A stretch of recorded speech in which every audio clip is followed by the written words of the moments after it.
Bismillahirrahmanirrahim. Assalamualaikum warahmatullahi wabarakatuh.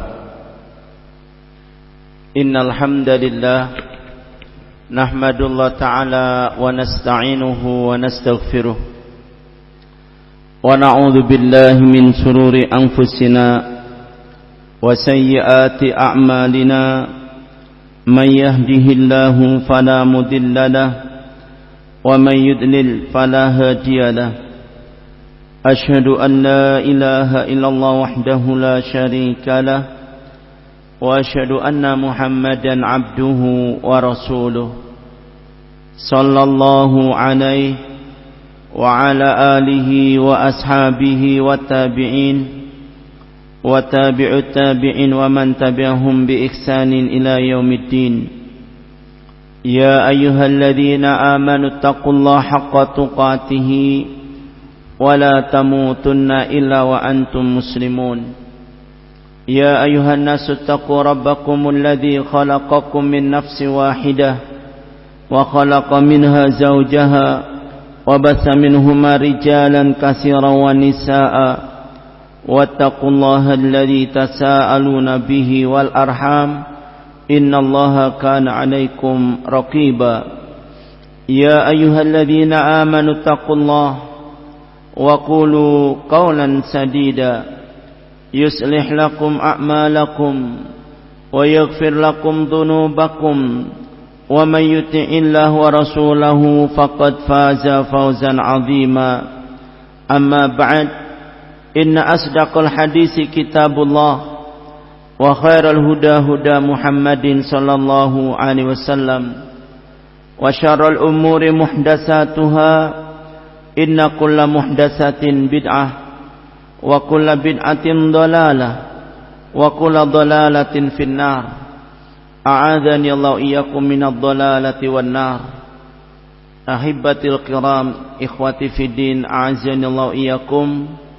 Saudara-saudariku muslimin muslimat yang dimuliakan Allah, sungguh kita syukur pada Allah subhanahu wa ta'ala atas anugerah yang besar yang Allah anugerahkan kepada kita, yaitu petunjuk Allah yang dengannya kita dibimbing pada ilmu, kita dibimbing pada sunnah, kita dibimbing untuk kita beramal di atas sunnah Nabi sallallahu alaihi wasallam, dan kita dibimbing untuk mempelajari ilmu yang diwariskan Nabi sallallahu alaihi wasallam.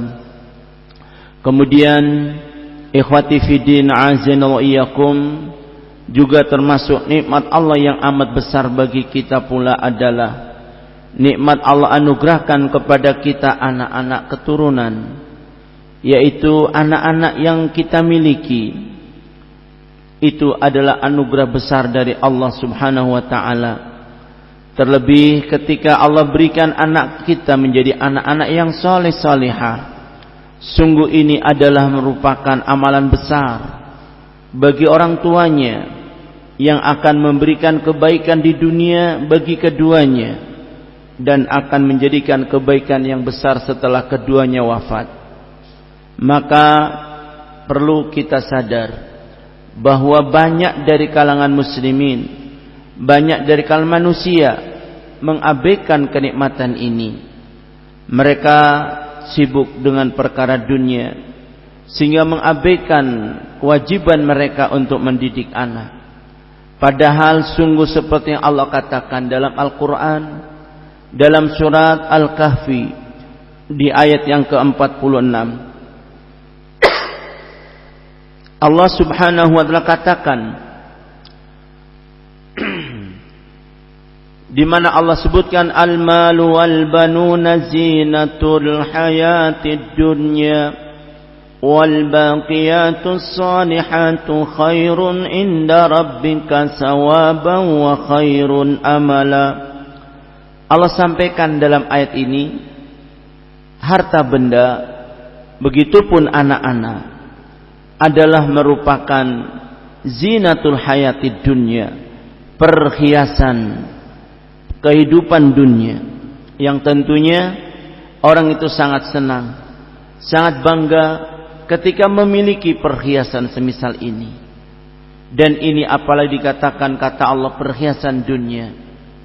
Namun ingat, wasalihat, amalan-amalan solehmu itu khairun inda rabbika, lebih baik bagimu di sisi Allah, ya, dan itu lebih akan memberikan kebaikan besar bagimu kalau di sisi Allah, dan sebaik-baik harapanmu nanti di sisi Allah Subhanahu wa taala. Perhatikan fillah barakallahu fikum. Allah telah beritakan kepada kita, lillahi mulkus samawati wal ard, yahluqu ma yasha, yahabu liman yasha inasa, wa yahabu liman yasha dhukur, aw yuzawijuhum dhukranan wa inasa. Allah memiliki kerajaan langit dan bumi seluruhnya. Allah yang menciptakan apa yang Allah kehendaki, sehingga Allah memberikan anak laki, anak-anak wanita kepada orang yang Allah kehendaki. Begitupun Allah berikan anak laki-laki kepada yang Allah kehendaki.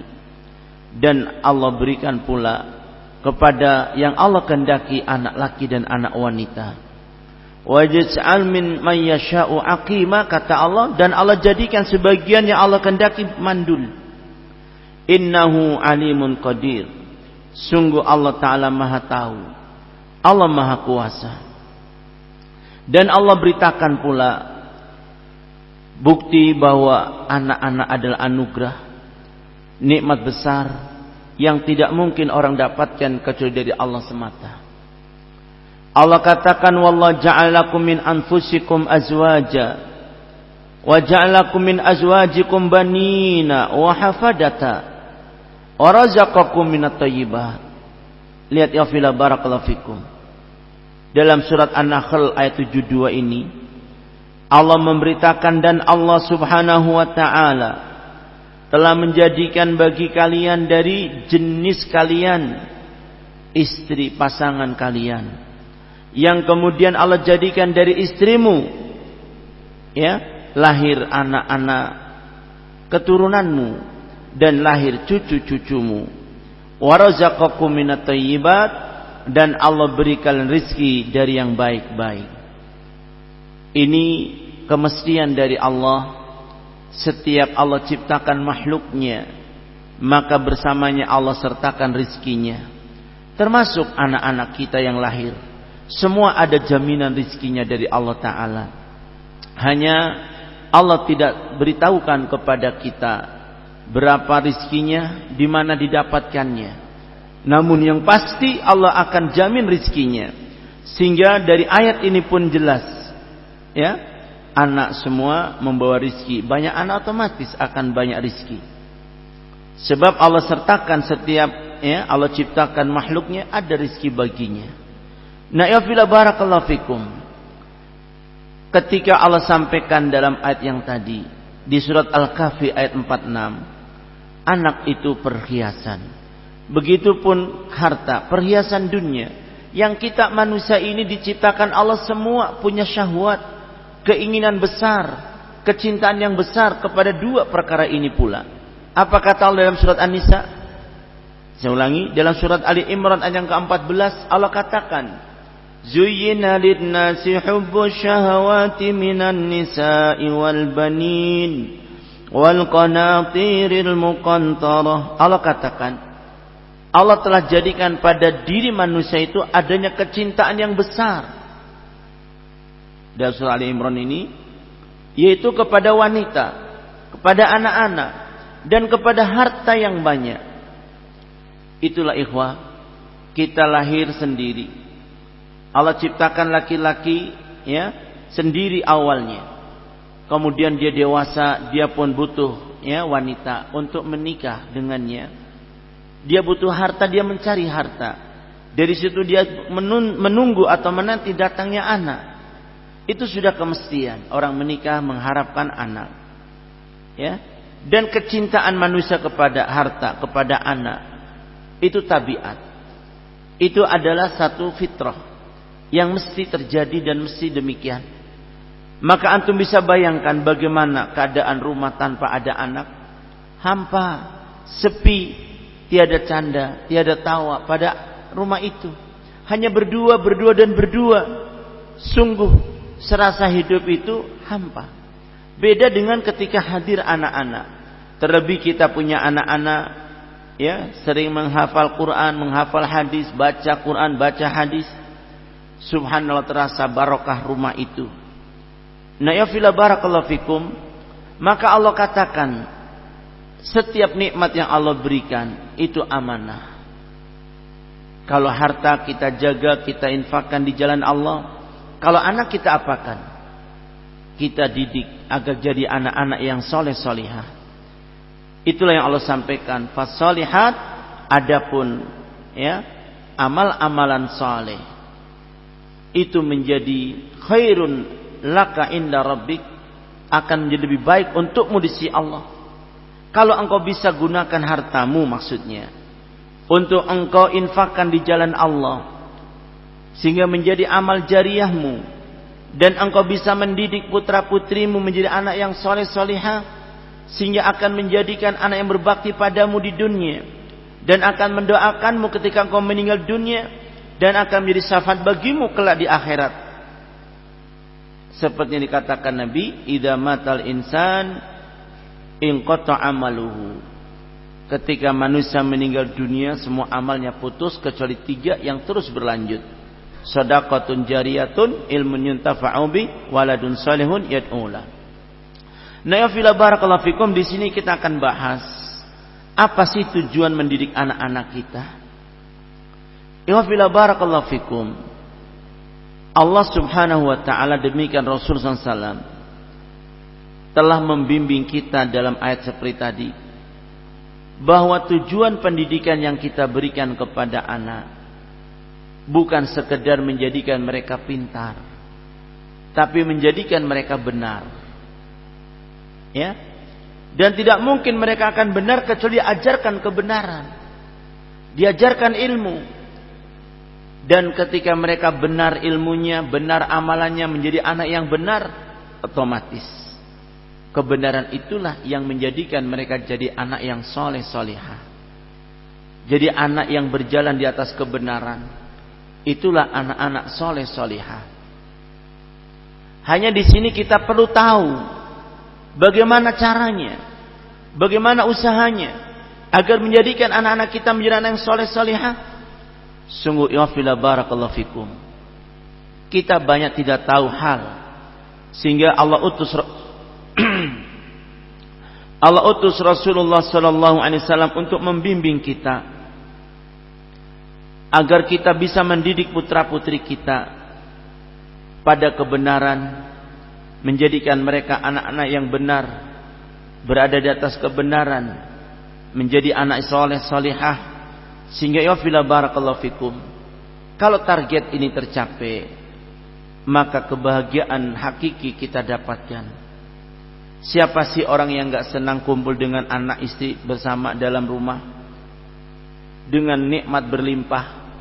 Bayangkan bagaimanakah kiranya andaikan kita bisa kembali berkumpul bersama istri, bersama anak cucu, bersama orang tua di surga Allah Ta'ala. Kira-kira bahagia ataukah susah? Bahagia ataukah menderita? Pasti cuma jawabannya bahagia. Sebab ya fila barakallahu fikum, di surga tempat segala kenikmatan yang sempurna. Dan ini bukan janji semata, tapi kebenaran yang Allah janjikan ya ikhwah.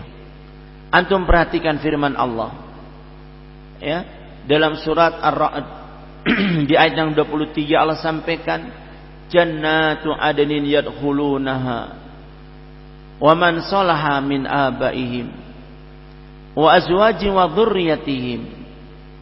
Allah masukkan mereka dalam surga Aden bersama orang-orang saleh dari bapak-bapak mereka, dari istri-istri mereka, dan juga anak keturunan mereka. Allah masukkan bersama ke dalam surga Allah.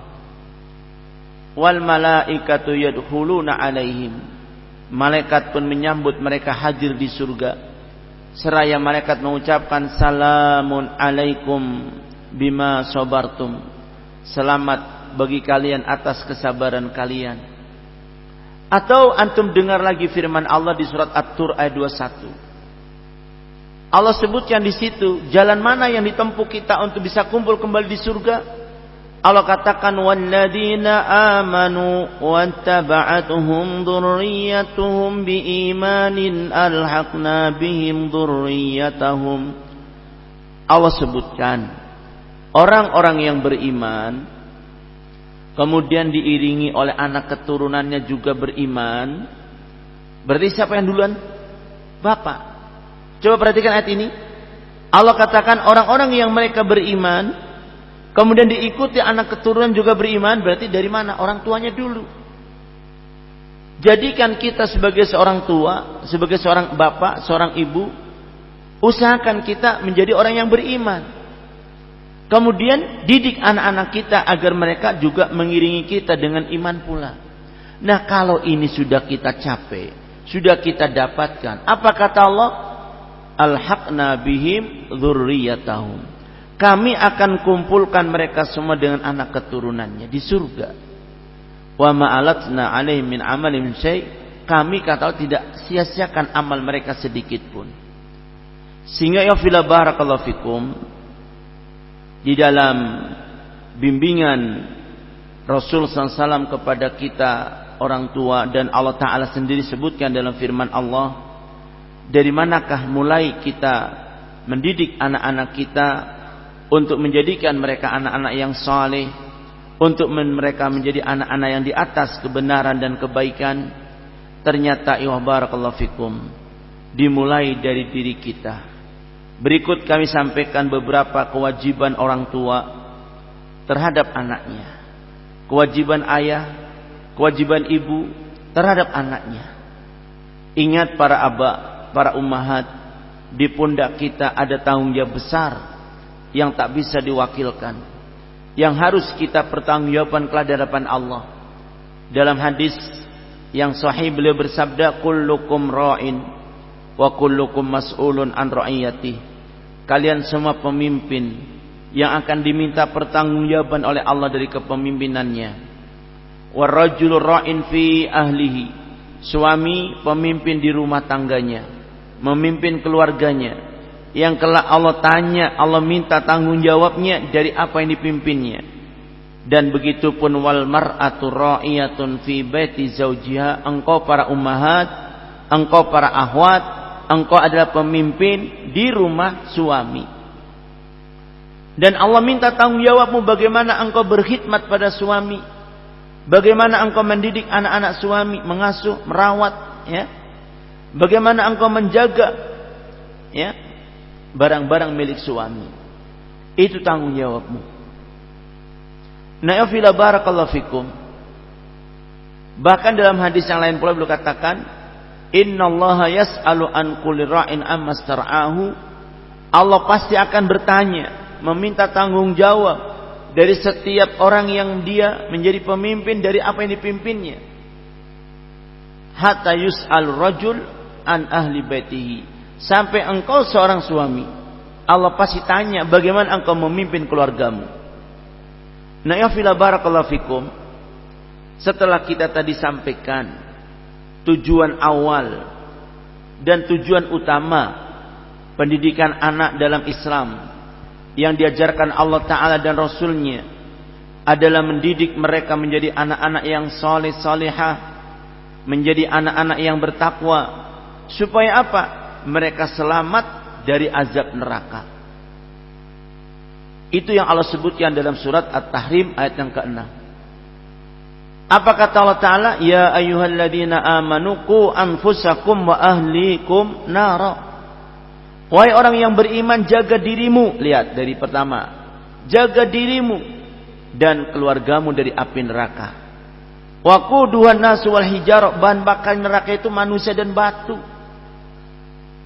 Mengerikan, ikhwan barakallahu fikum. Dan ini pertama-tama Allah sebut kalian, diri-diri kalian para suami, para bapak, karena kalian pemimpin rumah tangga. Untuk mendidik diri sendiri dulu, kemudian keluarga, yaitu istri dan anak-anak. Na'ifila barakallahu fikum. Dikatakan oleh Syekh Dr. Said bin Abdullah Al-Humaid, "I'malu ala islahi anfusikum." Wahai para aba, para ummahat, para bapak, para ibu, ya, kalian mulailah benahi diri-diri kalian. Wasalahi halakum, dan perbaiki selalu keadaan kalian, ya, hubungan kalian ma'a maulakum, dengan Allah Subhanahu wa taala.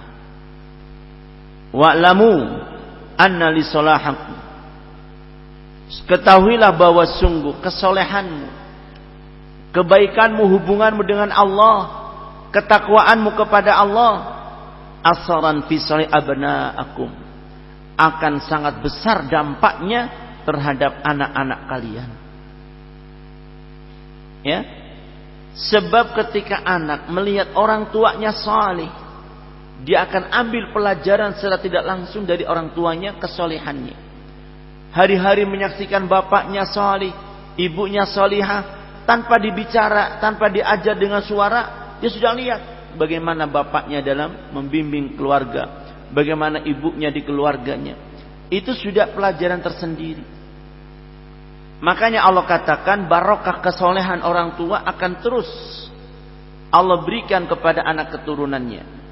Lihat kisah dalam surat Al-Kahfi yang sering kita sebut atau sering kita dengar barangkali, ya, dan ada hikmahnya kita ulang.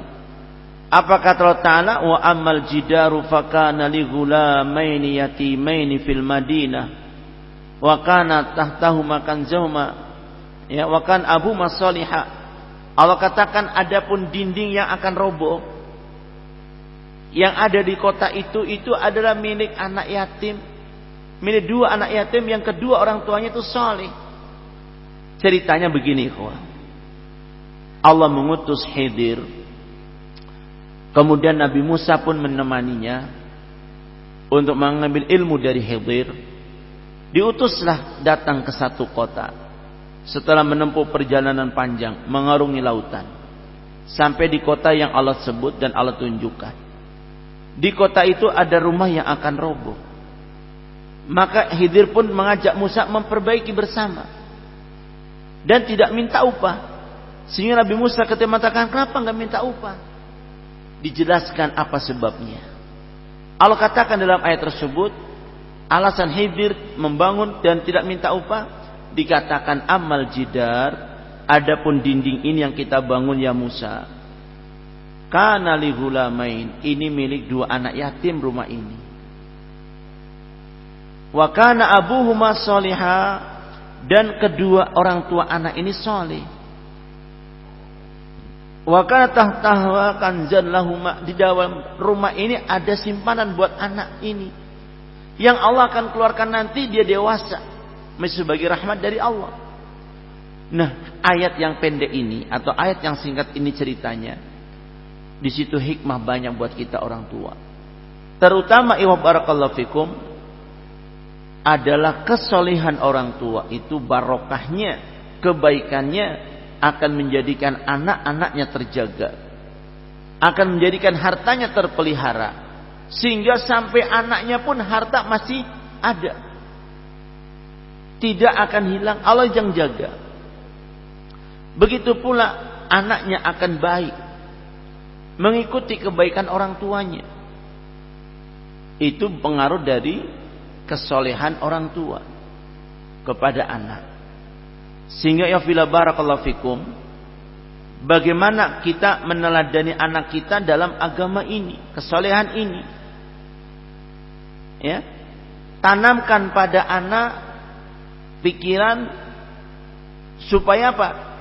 Bisa anak itu meniru kita orang tua dalam kesolehan. Tergambar dalam hidup mereka, selalu melihat bagaimana ayahnya sholat, ibunya, kemudian melihat bagaimana ayahnya istiqomah di atas sunnah. Ini pengaruh.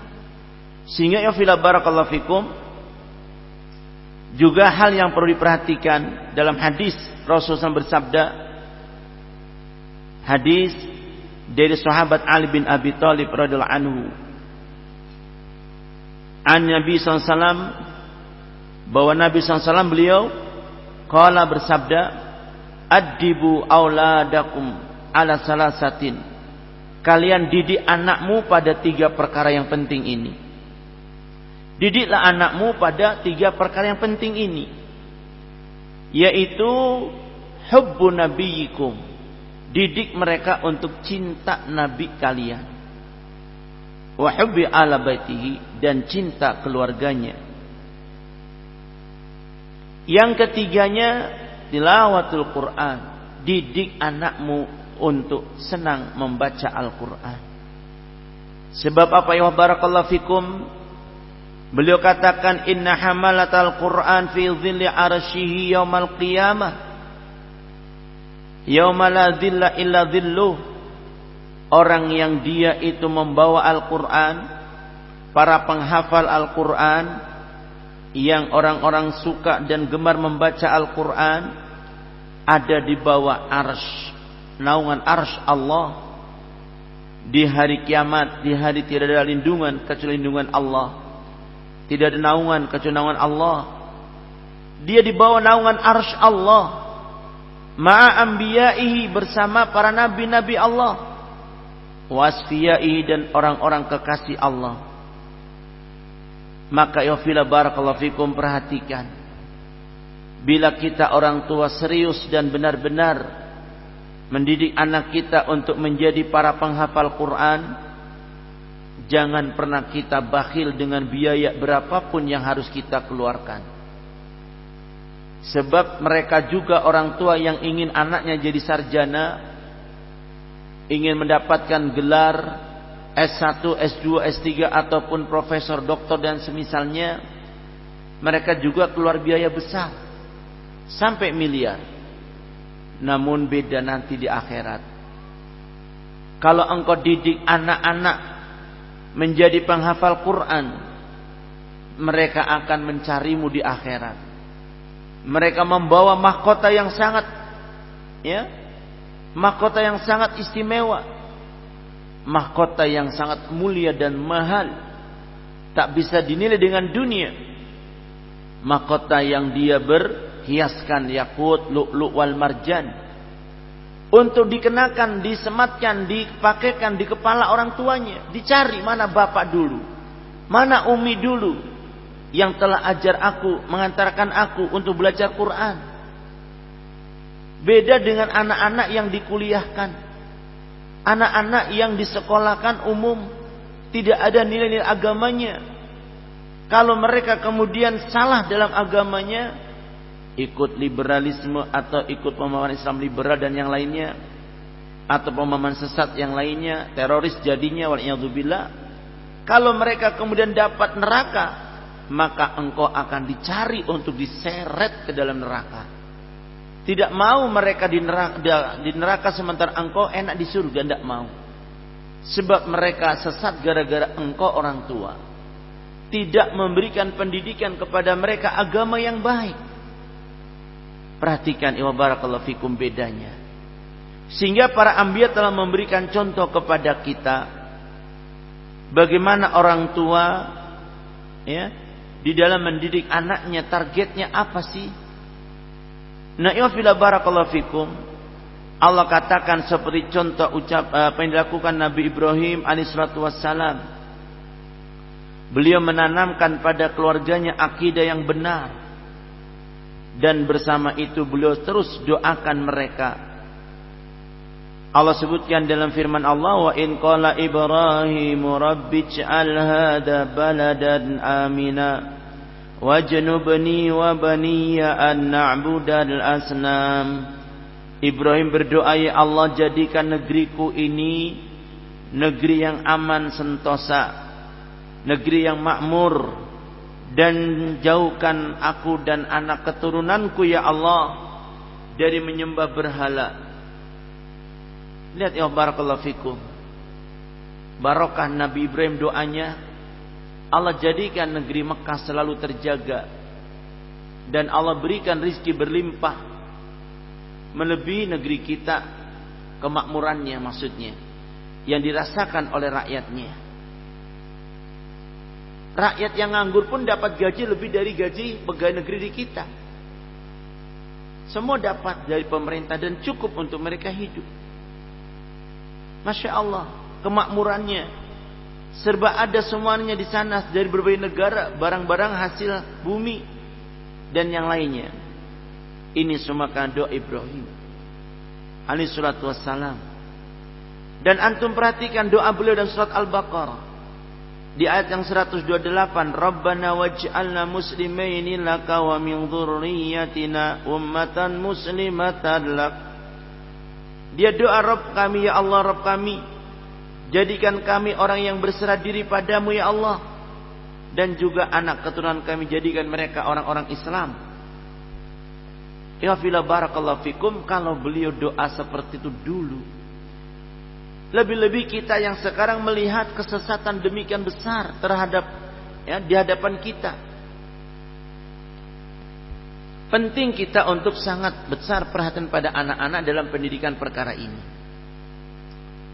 Nah, ya fila barakallahu fikum, kita didik anak-anak kita untuk mereka benar-benar paham Al-Quran, mungkin dalam membaca Al-Quran, mungkin dalam memahami Al-Quran, mungkin dalam mengamalkan Al-Quran. Dan ini kita mempraktekkan firman Allah dalam surat Al-Baqarah ayat 121. Allah katakan yatlunahu haqqa tilawati. Mereka membaca Al-Quran dengan benar-benar bacaannya dan penerapannya. Yang dimaksudkan ayat ini oleh Allah Ta'ala adalah perintah untuk kita mengajari kita dan anak-anak kita antaqra'ahu qira'atan sahihatan, agar kita ajarkan pada anak-anak kita cara baca Al-Quran yang benar, wa antafhamu fahman sahihan, agar memahaminya dengan pemahaman yang sahih yang benar, dan juga untuk diterapkan dalam amalan dengan penerapan yang benar. Inilah ilmu barakallahu fikum. Kita target mendidik anak-anak kita untuk mendidik mereka seperti itu. Sehingga ya fila barakallahu fikum, Rasulullah SAW juga mencontohkan kepada kita bagaimana beliau menanamkan akidah yang benar pada generasi penerus para sahabat itu, pada anak-anak para sahabat yang mereka usia masih muda belia rata-rata, seperti Usama bin Zaid, Anas ibni Malik, Abdullah ibni Umar, Abdullah ibni Abbas, dan yang lainnya. Mereka masih kanak-kanak ketika itu, namun beliau perhatian kepada mereka serius dan khusus. Seperti contoh yang diucapkan sahabat Ibnu Abbas radhiyallahu anhuma. Beliau memberikan kepada anak-anak yang masih tumbuh remaja, masih kanak-kanak, bahkan penanaman akidah yang begitu kokoh, begitu dalam dan kokoh di hati mereka. Perhatikan hadis berikut ini dari sahabat Abdullah ibni Umar. Beliau menuturkan, kuntu khalfa Rasulullah sallallahu alaihi wasallam, aku berada di belakang Nabi, dibonceng Nabi, berjalan. Tentunya anak yang diajak seperti ini dia akan senang hatinya. Nah, kondisi hati yang senang girang karena diajak oleh Rasulullah SAW, sambil berjalan beliau katakan, ya ghulam, inni u'allimuka kalimat. Wahai anakku, aku akan ajarkan padamu beberapa kalimat. Beliau membahasakan kata ya ghulam, wahai anak. Dan ingat ikhwah barakallahu fikum, beliau tidak memilih-milih, semua dianggap sebagai anak. Anaknya para sahabat beliau perilakukan seperti anak sendiri. Dalam sikapnya, dalam pendidikannya diperlakukan seperti anak sendiri. Sehingga sifat santun inilah yang terkesan di hati anak-anak, dan mereka menjadi siap menerima ilmu dan mengamalkannya dan menghafalnya. Beliau katakan, ya ghulam inni u'allimuka kalimat, aku ajarkan padamu beberapa kalimat. Ihfadillah yahfadka, engkau pelihara Allah, pasti Allah Ta'ala akan memeliharamu. Lihat, barakallahu fikum. beliau ingatkan kepada anak ini supaya pertama-tama pelihara syariat Allah. Apa yang Allah perintah jalani, yang Allah larang tinggalkan. Pasti Allah akan menjagamu kalau engkau memelihara Allah. Bahkan beliau katakan ifadillah tajidhu tujahak. Engkau pelihara Allah, pasti kau dapatkan Allah di hadapanmu. Allah membelamu, Allah menolongmu, Allah membimbingmu. Tidak mungkin kau sesat karena Allah bimbing. Tidak mungkin engkau akan celaka karena Allah lindungi. Lihat ikhwah barakallahu fikum. Tidak mungkin engkau akan tersia-siakan terlunta-lunta karena Allah mencukupi. Tidak akan khawatir mereka masa depannya. Beliau katakan, pelihara Allah, pasti Allah akan kau dapatkan di hadapanmu. Idza sa'alta fas'alillah.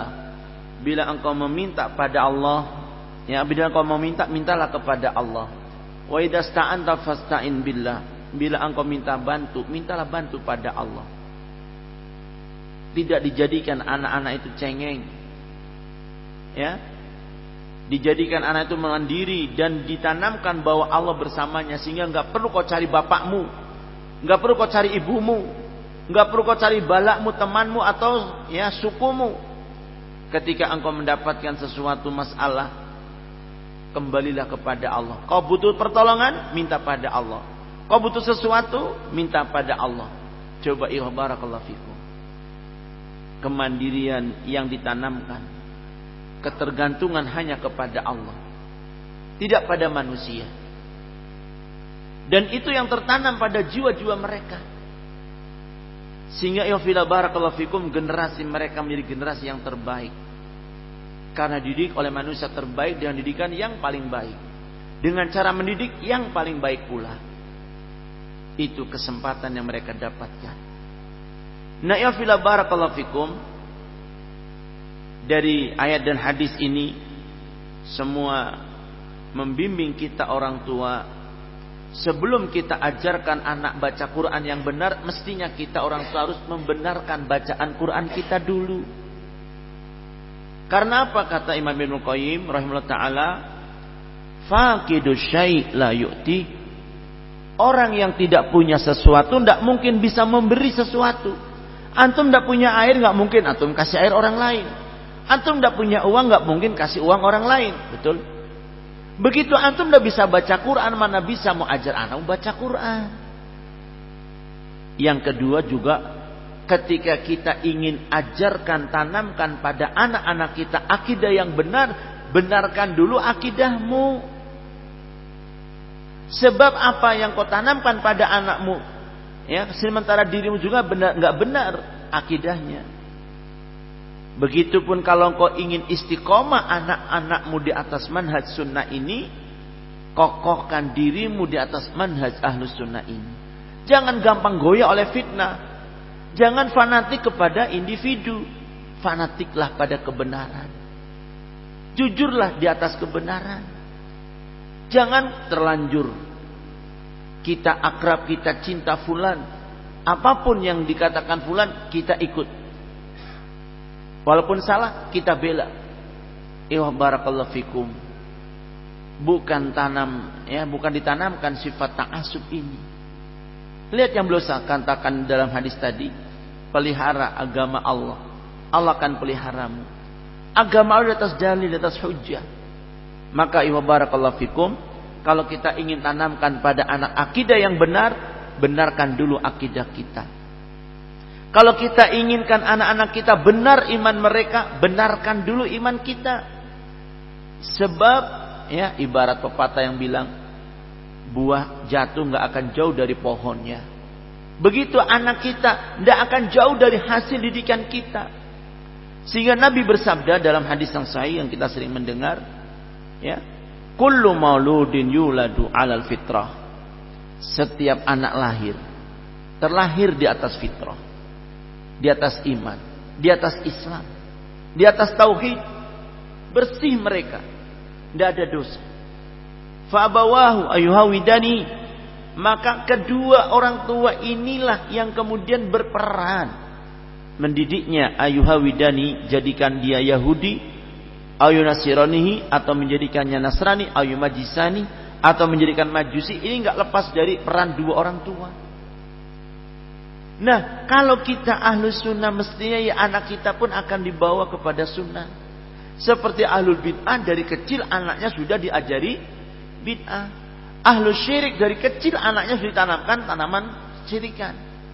Bahkan dari sebelum lahir, orang-orang ahli syirik, dari sebelum lahir anak sudah diajarkan kesyirikan pada ibunya.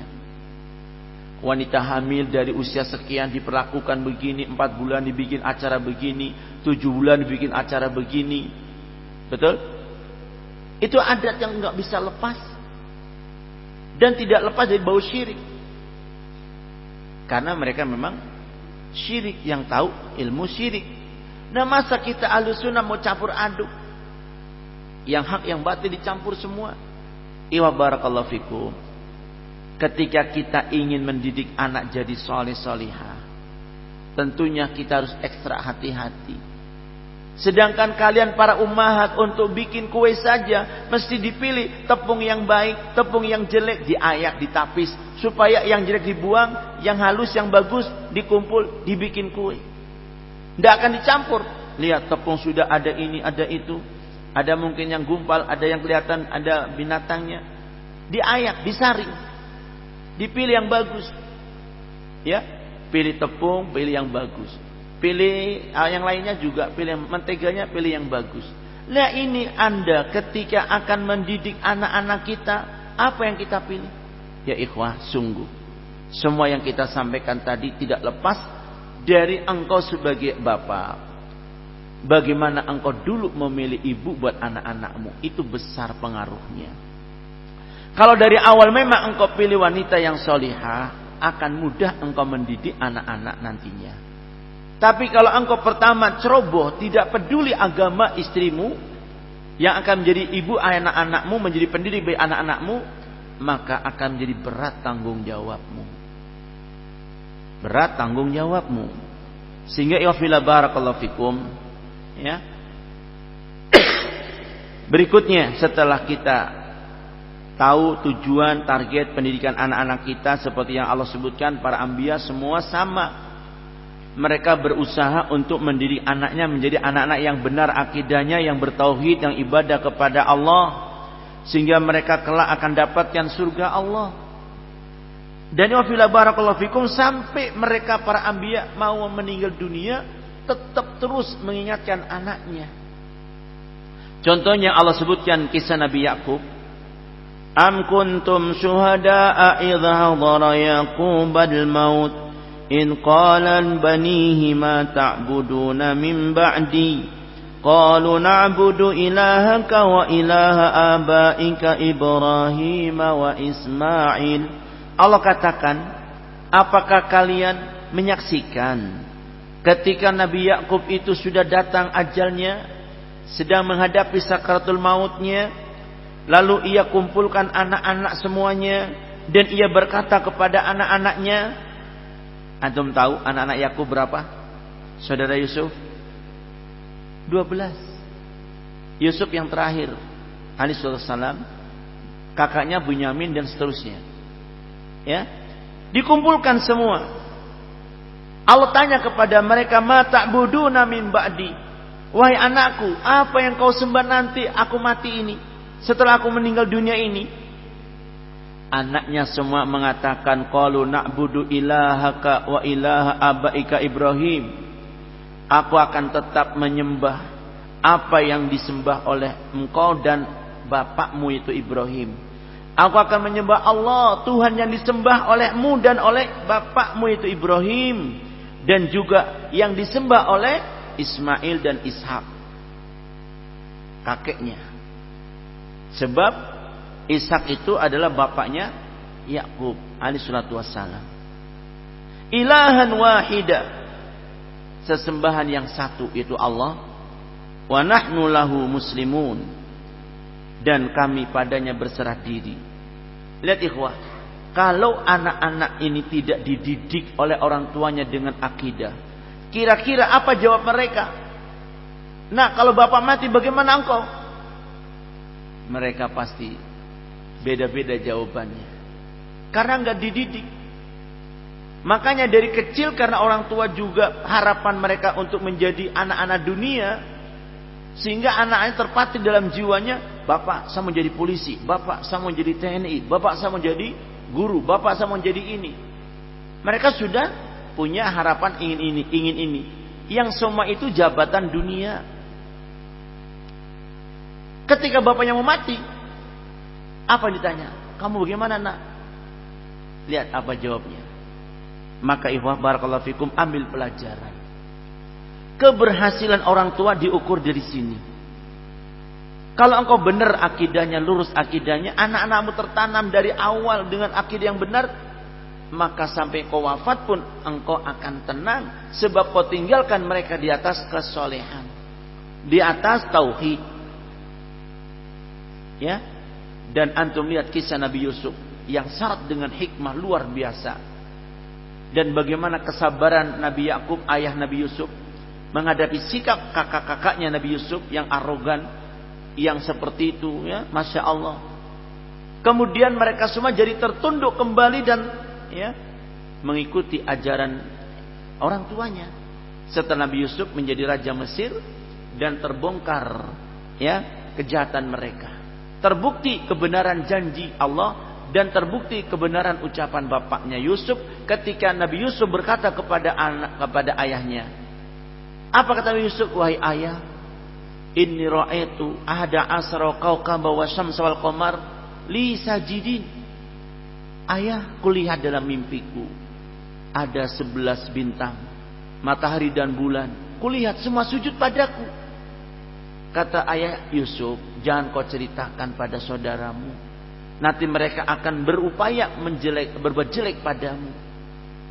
Ikhwafillah barakallahu fikum, sebagai ayah yang melihat bahwa ini anak nanti akan menjadi seorang yang besar, keturunan Nabi, tentunya akan diperhatikan dan dijaga betul oleh ayahnya. Tapi semakin bapaknya memperhatikan Nabi Yusuf, kakaknya semakin cemburu, makin dengki, akhirnya memuncak kedengkiannya sampai mereka sepakat satu-satunya jalan supaya apa? Yusuf disingkirkan. Tapi kita nggak cerita Yusuf, tapi kita cerita kembali pada materi kita.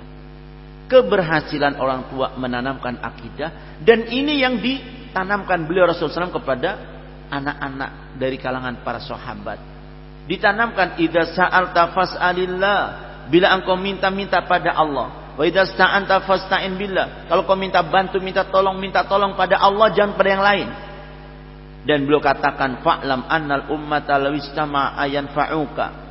Ketahuilah, kalaupun manusia seluruhnya bersatu padu bersepakat untuk memberimu manfaat, lam yanfa'uk, tidaklah mereka bisa memberimu manfaat sedikit pun illa bi syai'in qad katabullah, kecuali yang Allah tetapkan bagimu. Juga sebaliknya, kalau mereka sepakat berusaha untuk menimpakan satu madarat padamu, tak mungkin mereka mampu menimpakan biar satu madarat kecuali yang sudah Allah takdirkan menimpamu. Sehingga fila barakallahu fikum, anak yang terdidik dengan akidah yang seperti ini memandang masa depan tidak perlu ragu, tidak perlu tidak perlu khawatir. Dia akan terus dengan tegar menghadapi kehidupan. Ya, beda dengan anak-anak zaman now. Karena kosong akidahnya, bingung cari masa depannya. Dengan ijazahnya kesana kemari ngelamar, ditolak, ngelamar sini tolak, sini talak, ikut ujian, tidak lulus. Apa jadinya? Khawatir. Orang tua juga khawatir. Dia yang khawatir sampai orang tua supaya anaknya bisa tercapai cita-citanya.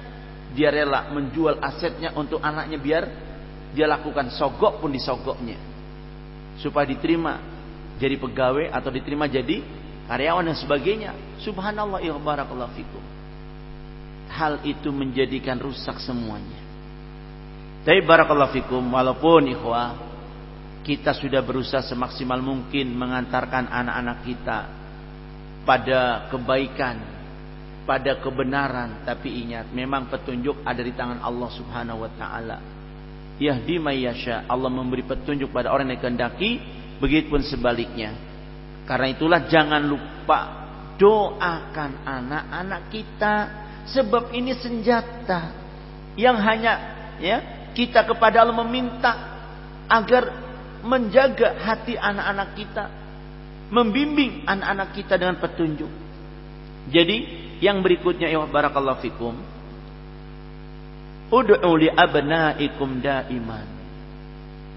Doakan selalu anak-anakmu supaya Allah Subhanahu wa ta'ala memberikan kemuliaan kepada mereka bi ilmin nafi', dengan ilmu yang bermanfaat, wa amal salih, dan amal salih. Doakan mereka. Ya fila barakallahu fikum. Karena sungguh begitu besar pengaruh doa seperti doa Nabi Ibrahim yang dicantumkan dalam surat Ibrahim ayat 41. 40-41. Doa beliau untuk anaknya Ismail alaihissalatu wassalam dan anak cucunya. Beliau berdoa, Rabbi ja'alni muqimas salati wa min dzurriyyati. Ya Allah Rabbku, jadikan aku orang yang selalu mendirikan salat. Begitupun anak keturunanku ya Allah. Coba lihat. Doa baiknya untuk dirinya, untuk anak keturunannya, agar Allah beri dia ilmu, agar Allah jadikan ilmunya bermanfaat, menjadi amal saleh, sehingga menjadi anak yang terus menjaga salatnya. Atau antum lihat doa orang-orang saleh yang Allah sebutkan dalam surat Al-Ahqaf ayat yang ke-15. Itu penting buat kita orang tua juga menghafal, membaca, karena sungguh ya fillah barakallahu fikum, perbanyak doa kalian. Jangan kalian bosan-bosannya mendoakan mereka anak-anak, terutama di waktu-waktu mustajabah, waktu-waktu dikabulkannya doa, yaitu pada akhir malam, pada sepertiga akhir malam, ketika Allah turun ke langit bumi, atau setiap akhir sholat kita sebelum salam. Entah sujud terakhir atau sebelum salam. Banyak doa di waktu-waktu seperti itu. Dalam surat Al-Ahqaf ayat 15 Allah katakan doa di situ. Rabbi auzi'ni an ashkura ni'mataka allati an'amta 'alai wa 'ala walidayya wa an a'mala salihan tardahu wa aslih li fi dhurriyyati inni tubtu ilaika wa inni minal muslimin. Coba perhatikan doa ini. Rabbi auzi'ni, ya Allah, ajarkanlah padaku atau bimbing aku, anugerahkan aku ya Allah untuk bisa mensyukuri segala nikmat yang kau berikan padaku dan nikmat yang kau berikan pada kedua orang tuaku. Wa an a'mala salihah, dan agar nikmat itu bisa aku gunakan untuk beramal soleh. Lihat ikhwan. Pertama, minta kepada Allah agar dibimbing untuk bisa mensyukuri nikmat yang Allah berikan. Kedua, minta agar nikmat-nikmat itu semua digunakan untuk beramal soleh yang Allah ridhoi. Sehingga tidak ada harta kita yang disalurkan kepada yang haram atau maksiat. Begitupun anak-anak kita dijadikan anak-anak soleh, sehingga tidak ada anak-anak yang menyimpang. Menjadi amal soleh yang Allah ridhoi. Wa aslih li fi dzurriyyati, dan perbaiki aku dalam anak keturunanku ya Allah. Ini doanya. Inni tubtu ilaika, sungguh aku tobat padamu ya Allah, dan aku termasuk orang yang berserah diri. Subhanallah ya barakallahu fikum. Doa yang begitu agungnya dan luas cakupannya, kita dan anak keturunan kita terjaga dengan sebabnya. Lakukanlah doa ini. Hafalkan. Doa ini. Surat apa tadi? Al-Ahqaf ayat 15. Antum hafalkan. Atau doa dalam surat Ibrahim tadi ayat 40-41. Itu untuk kita, anak kita, orang tua kita, dan mukminin semua kena. Nah ini barakallahu fikum. Jadi doakan selalu anak-anak kita agar Allah muliakan mereka dengan ilmu yang Allah berikan, ilmu yang bermanfaat, amalan-amalan saleh. Doakan mereka untuk dapatkan hayatan sa'idatan, untuk mereka dapatkan hidup bahagia, sihatan daimatan, sehat selalu. Ya, dan doakan agar Allah ridhoi pada mereka. Fid dunya wal akhirah, dunia dan akhirat. Wala taghfulu an dzalika wala siyama aqatil ijabah. Jangan kalian lalai mendoakan mereka, terutama di waktu-waktu yang mustajabah. Itu ya barakallahu fikum. Dan beliau Rasulullah telah sampaikan dalam hadis, aqraba ma yakunul abdu min rabbih wa huwa sajidun fa aksiru du'a. Dalam hadis Imam Muslim dari sahabat Abu Hurairah radhiyallahu anhu, beliau bersabda, yang paling dekat keadaan hamba dari Allah Ta'ala posisinya adalah posisi ketika hamba itu sujud. Karenanya kalian perbanyaklah doa saat kalian sujud. Ya, ini tentunya disesuaikan dengan kondisi. Makanya waktu yang paling bagus ketika sujud. Terus waktunya yang tepat ketika sholat tahajud. Dan sholat tahajud, sholat jamaah atau sholat sendiri? Sendiri. Antum mau setengah jam sujudnya terserah. Tapi kalau bersama imam duduk, ya antum harus duduk, nggak bisa. Karena antum paksa diri untuk banyak doa dalam sujud, imam sudah ganti rokaat, antum masih sujud terus, batal sholatmu, nggak sah. Ini maksudnya di waktu-waktu engkau sholat sunnah, sholat tahajud, witir, sholat sendirilah.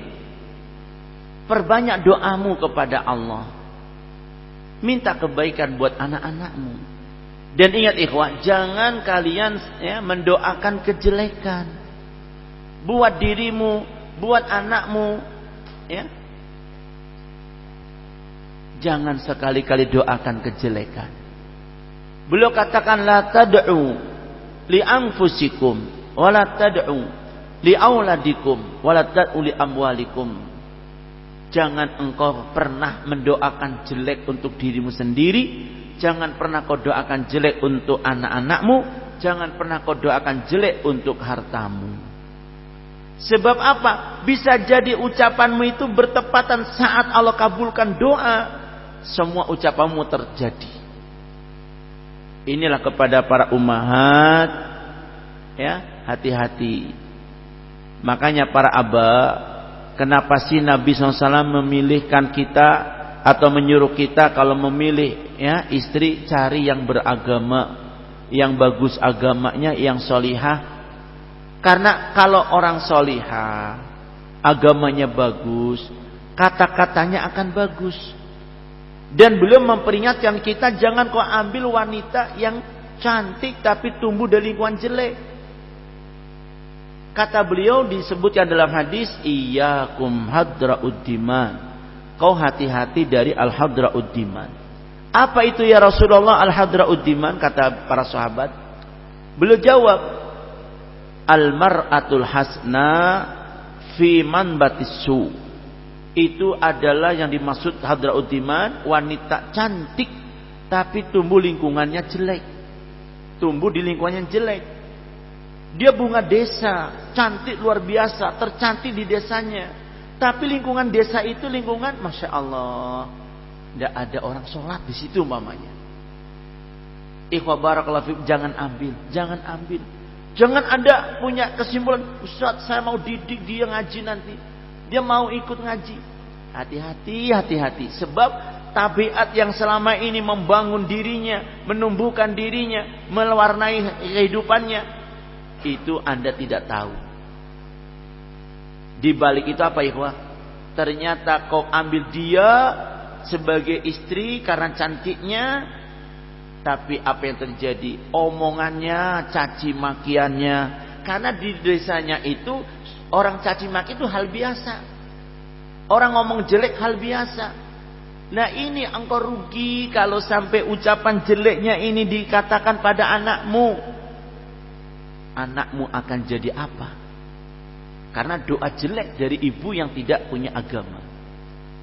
Selalu kalau marah, ngomongannya keluar kebun binatang semua disebut. Ya. Dibilang ini, dibilang itu, bahkan keluar musuhnya, setan. Dibilang anak setan. Loh, kalau anakmu dibilang setan, berarti yang melahirkan juga. Lah itu hati-hati. Jangan sekali-kali naudzubillah min dzalik mengatakan kata-kata seperti itu. Khawatir terjadi. Maka ibu yang beragama pasti akan berkata yang baik. Apa kata-kata ibu yang salihah? Pasti akan menegur anaknya, ya, aslahakallah nak, jangan begitu, kau bikin itu. Atau hadanallahu wa iyyaka, semoga Allah memberi aku dan kau petunjuk. Nah, atau Allahumma yahdi, ya Allah beri petunjuk anak ini. Akan didoakan baik. Ini penting sekali. Jelas ya ikhwah? Khawatir pas bertepatan dengan terkabulnya doa, anak-anak kita jadi jelek. Nah, itu ya barakallahu fikum, doakan mereka selalu untuk mendapatkan kebaikan dari Allah Subhanahu wa taala. Terus yang berikutnya adalah istihdaru huquqa abnaakum alaikum. Kalian berikan hak-hak anak-anak kalian. Berikan hak anak kalian. Jangan kalian menahannya. Pernah satu hari sahabat Umar ibn Khattab ketika menjadi khalifah, datang seorang bapak. Dia berkata, "Ya Amir Mukminin, saya punya anak ini durhaka begini-begini." Kata Umar, "Mana anakmu?" Dihadirkan anaknya, ditanya, "Bagaimana nak?" Katanya, bapakmu bilang kau begini-begini, kau durhaka." Anaknya berkata, "Ya Amir Mukminin, a'al waldi haqqun." Wahai Amir Mukminin, bukankah anak punya hak dari bapaknya? Kata Amir Mukminin, "Bala, benar." Lalu, apa hak anak dari orang tuanya ya Amir Mukminin? Dia mengatakan demikian. Maka kata Umar bin Khattab, hendaknya pertama, kata beliau, singkat maknanya, bapak itu mencarikan bagi anaknya calon ibu yang baik. Sebelum lahir anaknya, calon ibunya dulu, pilih yang baik. Kedua, beri nama yang baik. Ketiga, ajarkan kitab Allah. Itu hak anak. Kata Amirul Mukminin. Kata anak ini, "Ya Amirul Mukminin, sungguh tiga-tiganya itu tidak satu pun bapakku memberinya. Pertama, ibuku, dia ambil ibuku itu dari wanita musyrik. Tukang nyalakan apinya orang Majusi. Yang jaga apinya orang Majusi. Yang kedua, dia kasih nama aku Ju'al, nama jelek. Yang ketiga, tidak pernah bapakku ajarkan aku Al-Quran biar satu huruf." Bayangin. Kata Amirul Mukminin setelah mendengar anaknya mengatakan begitu, langsung bilang bapaknya, "Wahai bapak, bagaimana kau bilang anakmu durhaka padamu, padahal kau sendiri dari awal telah durhaka kepada anakmu?" Itulah makanya kata Imam Ibnu Qayyim, ya, betapa banyak orang tua yang menyanyiakan pendidikan anaknya. Menyanyiakan pendidikan anaknya. Dia lupa tidak mendidik anaknya perkara-perkara yang wajib dalam agamanya, juga perkara yang sunnah. Dia telantarkan anaknya tumbuh tanpa pendidikan ilmu agama. Sehingga anaknya tidak bisa ambil manfaat bagi dirinya dan tidak bermanfaat bagi orang tuanya. Seperti dia telah durhaka kepada anaknya, anak pun kemudian durhaka kepadanya setelah dia tua nantinya. Seperti orang tua dia menterlantarkan hak anak di waktu kecil, maka engkau orang tua jangan salahkan kalau anakmu menterlantarkanmu saat engkau tua nantinya. Dan kata beliau Imam Qayyim, ya, "Lau ta'ammalta, andaikan kau renungkan secara seksama, sungguh, ya, fasadal aulad, kerusakan yang terjadi pada anak-anak, ja'a min kibalil aba." Itu semua terjadi karena sebab datang dari sisi bapak yang gak tanggung jawab. Milih istri asal cantik, gak pilih agamanya. Ya, makanya kalau istri itu salihah, beragama, mudah mendidiknya. Kasih nama anak jangan sembarang. Belajarlah supaya bisa ajar anak agama. Nah, ya fila barakallahu fikum, ini penting buat kita. Ini hak anak ya. Mendapatkan pendidikan dari ayah, mendapatkan bimbingan dan, ya, keteladanan. Subhanallah, ya fila barakallahu fikum. Ini semua amanah, amanah di pundak kita semuanya. Anak-anak kita punya hak. Nah, ibu yang di rumah juga perhatikan hak anak. Sampai ibu wajib menyusui ketika anak sudah lahir, dan bapak wajib menafkahi ibu, menyusui, cari yang halal hartanya. Ibu juga harus sabar mengasuhnya. Maka berikutnya yang keempat, yaitu a'ridu atfalakum. Kalian hendaknya memberi motivasi kepada anak-anak kalian, ya. Untuk apa ya fil barakallahu fikum? Untuk mereka itu bisa duduk dan senang bersama orang-orang yang soleh, ya. Ada hubungan baik dengan orang-orang yang soleh. Ajar mereka, bawa ke tempat orang-orang yang soleh, duduk bersama mereka, seperti para sahabat mengajak anak-anaknya duduk bersama Rasulullah Sallallahu Alaihi Wasallam. Bahkan Ummu Salamah itu menjadikan Anas ibni Malik dijadikan pembantu beliau pada masih kecil usianya. Karena apa? Ingin supaya langsung dapatkan perilaku beliau, menyaksikan beliau akhlaknya, dan mendengar langsung ilmu darinya. Bukan mempekerjakan anak kecil di bawah umur, bukan, tapi ingin menjadikan seperti anak supaya dapat langsung dari Nabi SAW dan tercapai. Nah, barakallahu fikum, kebanyakan orang tua malah apa? Abai dalam perkara ini. Dibawanya bukan ke tempat orang-orang soleh, dibawa ke tempat-tempat hiburan terus, tapi tidak pernah kebawa majelis taklim kadang-kadang. Nah, ya fila barakallahu fikum, perlu dikoreksi kita. Dan juga yang berikutnya, akhrisu ala antut imuhumul halal. Kalian semangatlah untuk memberi mereka makanan yang halal, yang bersih. Jangan kalian sembarang memberi makan kepada mereka.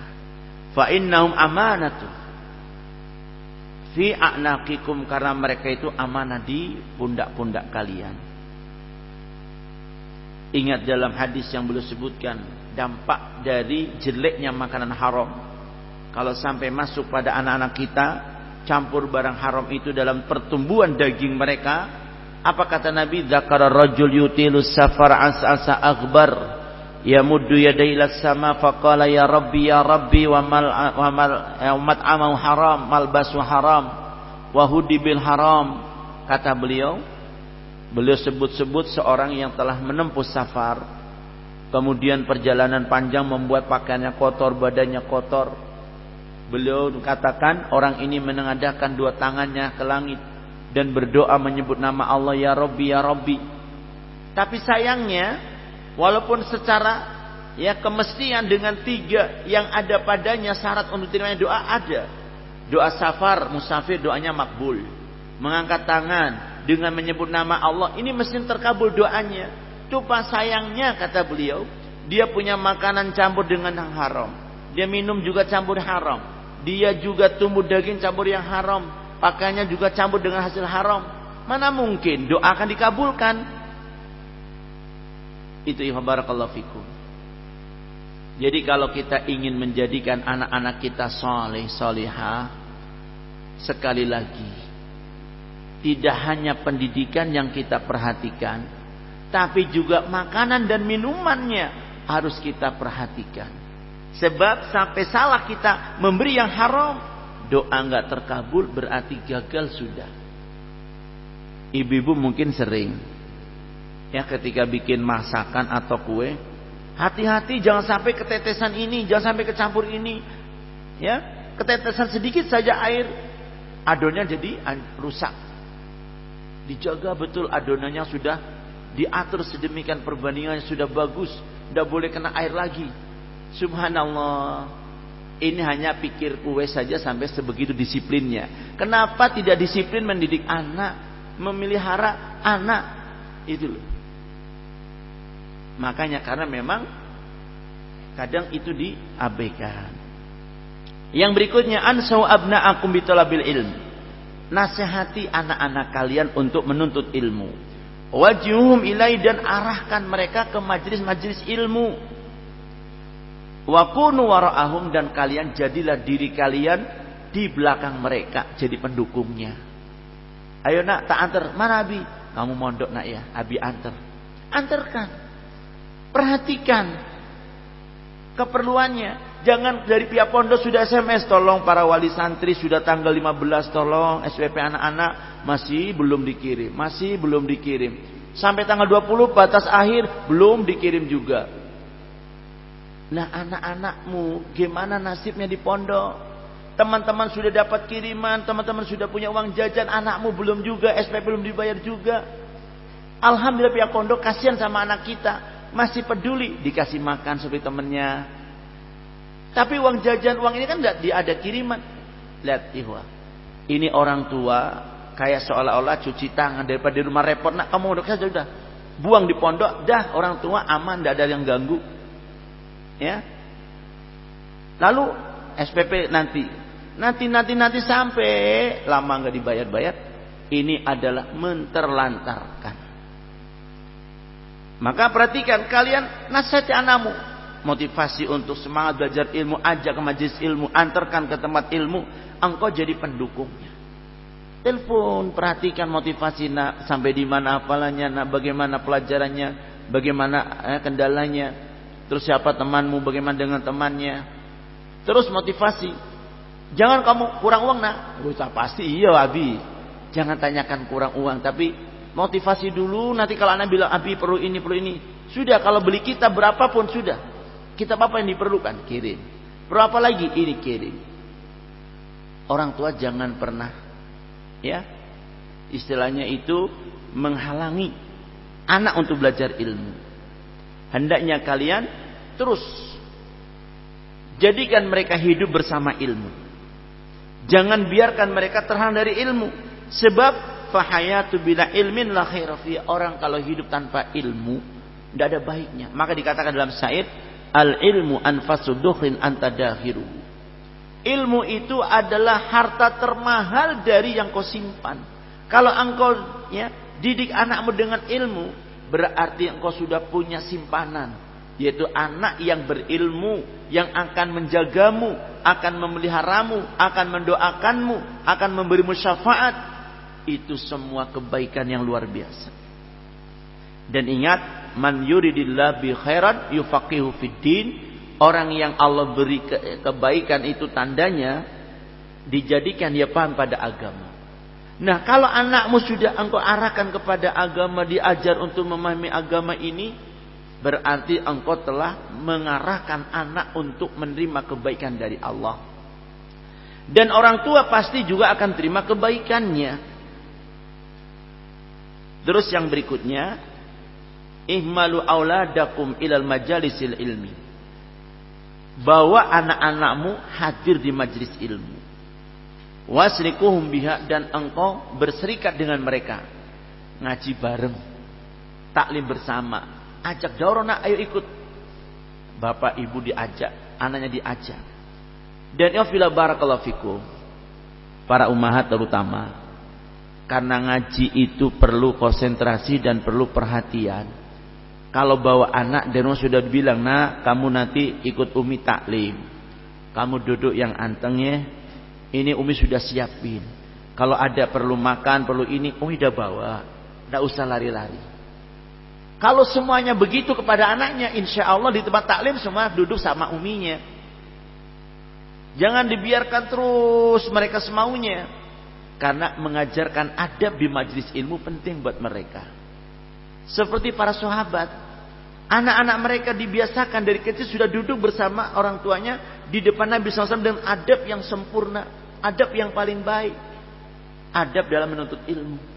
Mereka menjadi pendengar yang baik dalam menuntut ilmu.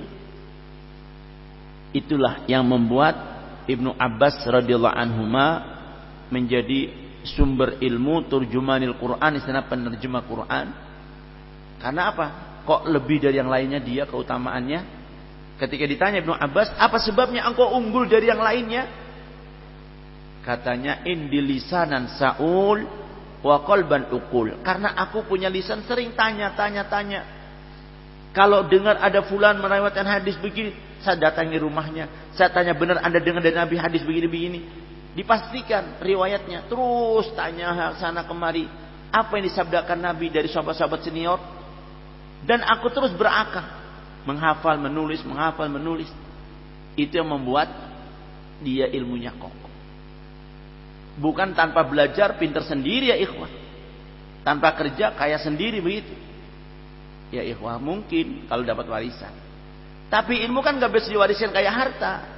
Harus melalui belajar. Kalau harta mungkin melalui surat saja wasiat. Ini hartamu nak. Surat sepenggal sudah dapat warisan. Buktinya ada hitam di atas putih. Tapi ilmu bapaknya sudah banyak hafalannya, banyak ilmunya. Apakah anaknya gak belajar tiba-tiba bapaknya mati, ilmunya pindah ke anaknya? Tidak mungkin. Ilmu hilang bersama bapaknya. Anak gak belajar selama bapaknya hidup, rugi. Ilmu sudah tiada bersama bapaknya meninggal. Anak tidak belajar. Jangan sampai, barakallahu fikum. Maka ya, bawa anak-anak ke dalam majlis ilmu untuk kita didik mereka. Dan yang berikutnya, idza kuntum min ahlil ilmi, bila kalian itu termasuk orang yang punya ilmu, ya, au qadirina ala ifadatin, atau engkau mampu memberi faedah-faedah ilmu kepada anak-anakmu sendiri, fabashiruhum, ayo segeralah ajari mereka ilmu. Ta'lima abna'akum bi anfusikum, ajak anakmu belajar pada dirimu. U'tuhum ma ladaikum, berikan ilmu yang ada padamu kepada mereka. Berikan yang kau punya. Ajari mereka. Wajlisu ma'ahum, duduk bersama mereka. Contoh soal yang ringan saja. Pondok kita, pendidikan kita itu kan di situ sudah ada buku prestasi, ada buku komunikasi dari sekolah. Ya. Untuk apa? Kerjasama antara sekolah dan rumah. Rumah bapak ibu, di sekolah guru. Di sekolah anak disuruh baca, ditulis prestasinya. Iqra jilid berapa, halaman berapa, keterangannya bagaimana, hafalannya surat apa, ayat berapa, keterangannya bagaimana, ulang, nambah atau lanjut. Ada. Dan di komunikasi ditulis, bapak tolong di rumah anak lanjutkan hafalan ini. Ada prestasi komunikasinya. Coba di rumah lihat. Di situ ada kolom tanda tangan paraf. Guru sudah tanda tangan, perintah sudah diberikan pada anak dari buku itu. Sampai di rumah nggak pernah bapaknya buka, nggak pernah ibunya lihat. Mau sekolah anaknya bilang, Umi belum tanda tangan, Abi harus tanda tangan Abi. Sudah nak tanda tangan sendiri aja, berangkat. Tanda tangan sendiri nggak dilihat, nggak diperhatikan. Padahal guru sudah bilang, tolong anak ini surat ini ayat ini diulang di rumah. Abinya nggak sempat, uminya nggak lihat. Anak berangkat belum ada perubahan sampai di sekolah. Besok dulu lagi, tolong Abi, tolong ya Abah, tolong ini anak diulang lagi surat ini. Temannya sudah berpindah-pindah surat, ini masih surat itu terus. Karena nggak ada perhatian orang tuanya. Ya ini bagaimana? Kalian nggak mampu, kalian mampu. Beri motivasi anak, motivasi dia. Temani mereka duduk dalam mereka murojaah, dalam mereka belajar di rumah, nulis apa, baca. Coba. Ya. Ini penting untuk orang tua. Dan langkah berikutnya, ya, yang ke-9 kalau tidak salah, azimus sa'nul ilmi wal amal bih fi nufusi auladikum. Tanamkan pada jiwa anak-anak untuk mengagungkan nilai ilmu dan untuk mengamalkan ilmu. Tanamkan pada jiwa anak. Sehingga biasakan mereka dari ilmu. Antum kan sudah dapati anak-anak di sekolah, di sini pun sama. Doa-doa harian. Ya toh? Anak-anak kita doa harian dihafalin. Doa bangun tidur, doa mau pakai baju, doa masuk kamar mandi, doa mau makan, doa begini, doa begitu. Itu kan hari-hari yang semua itu adalah perlu dipraktekkan setiap harinya. Nah orang tua tinggal kontrol. Doanya anak sudah hafal, tinggal kontrol prakteknya. Bangun tidur nak, jangan langsung lari, coba doa dulu. Apa doanya? Ditanya dulu sama uminya. Doa dulu, doa. Sudah doa, ayo kamar mandi. Diperhatikan nak, kok masuk WC kamar mandi kok kaki mana dulu? Ditanya. Oh ya Umi. Yang mana dulu coba? Iya. Yang kiri ke yang kanan. Yang kiri ke yang kanan. Kalau masuk masjid, nah itu harus dibedakan. Nak, jangan begitu. Masuk yang kiri dulu, nak. Keluar dilihat dulu. Ini semua perlu perhatian. Udah doa belum keluar kamar mandi? Udah Umi. Wudu. Lihat wudunya. Kok wudunya begitu, nak? Perhatikan wudunya. Sudah wudu. Doa wudu bagaimana, nak? Selesai wudu doanya. Coba. Udah hafal mereka. Cuman karena nggak dikontrol, masuk kamar mandi, pluk masuk. Keluar pluk, tutup pintu keras. Langsung lari. Langsung ada. Ini bagaimana prakteknya? Semuanya nggak dipraktekkan. Hadirin, percuma ilmu sudah dihafal, sudah didapat, tapi nggak diamalkan. Maka di sini penting langkah berikut orang tua apa? Agungkanlah nilai-nilai ilmu dan tanamkan pada jiwa anak untuk menghargai dan mengagungkan ilmu dan untuk semangat mengamalkan ilmu. Ya. Dan juga tanamkan kepada anak menghargai orang yang membawa ilmu, yaitu siapa? Para gurunya, ustadz-ustadzahnya. Dibimbing anak kita menghargainya. Ya tentunya para ustadz-ustadzah juga harus bisa memberi keteladanan pada anak didiknya. Ya, karena anak-anak itu perlu juga ini bagi para pendidik kalau ada waktu masih ada khusus buat para pendidik itu ada. Syekh Jamil Zainu telah memberikan banyak nasihat bagi para pendidik yang sukses. Di sini kita pada sisi dulu satu sisi dulu itu dari arah kita punya anak. Tanamkan pada anak kita menghormati gurunya. Dan jangan orang tua itu meremehkan gurunya. Ya. Bagaimana contohnya? Umpamanya anak lapor, Abi tadi toh ustadz begini. Emang gurumu itu ndak becus ngajar, nak. Gurumu itu begini-begini. Dijatuhkan sama orang tuanya, gurunya dibilang begini-begini. Ya otomatis anak sudah, gurunya begitu. Ndak ada rasa penghormatan pada guru. Atau mungkin anak diikop oleh gurunya, mungkin dicubit atau diapa umpamanya. Tanya, ada kapan, nak? Kenapa sampai ustadz kok pukul kamu? Kamu yang salah kan? Anak cerita, itu maju ceritanya. Sudah cerita semua, ya coba besok Abi tanya ustadz dulu ya. Kalau benar ceritamu, ya sudah, kamu tetap belajar. Nanti Abi bilang sama ustadz supaya tidak begitu lagi. Kamu juga rubah. Jadi anak tidak ya dididik jelek. Lapor anak, Abi tadi ustadz begini. Siapa? Ustadz siapa? Ayo. Besok dilabrak ustadznya. Ustadz enggak betul ngajari anak begini. Di depan anak dimarahi ustadznya. Oh, anakmu enggak bakalan percaya sama ustadz itu. Jatuh martabat ustadz di depan anak-anak. Mestinya kalau orang tua ada sesuatu kan ada buku komunikasi, tulis aja di buku komunikasi. Ustadz nanti lihat, atau ada WA grup wali santri dengan gurunya, komunikasikan dengan baik, cari solusinya.